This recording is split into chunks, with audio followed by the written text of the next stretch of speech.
ଆପଣ ପରିଚୟ प्रदीप कुमार दे। कौन है बेले राति पुणा बजार गोमाता को उद्धार कर कौन घटना होता कौन केमती काली पाखापाखि राति 11टार आमको कौन सूत्रु आमर खबर आसला जे पठान महल प्राय पाखापाखि 23-24टा गोमाता और नंदी महाराज को बंधा है गोटे अंडर कंस्ट्रक्शन बिल्डिंग रे भितर लुचाई बिल भितर रास्तार 1 किलोमीटर भितर। तो आम तुरंत आमर भद्रक विधायक सीतांशु शेखर महापात्र चंद्रना को फोन कलु। तो सी सांग सांग कहले ठीक अच्छे से जगह को जाकि आमको लाइव लोकेशन टा पठाओ।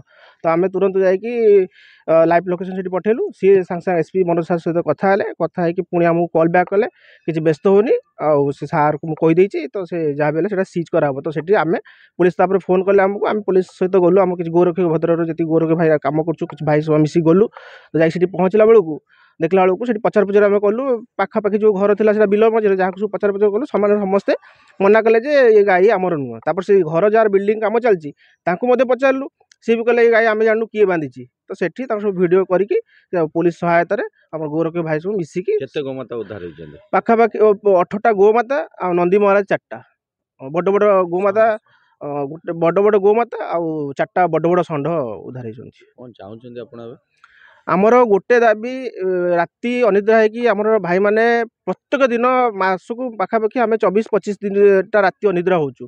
तो एमती बारंबार आम गाड़ी धरुचु गाड़ी बहुत जल्दी बेल हो गाड़ी 10-15 दिन भर बेल हो पुणी से गाड़ी गाड़ी से बेपार कर।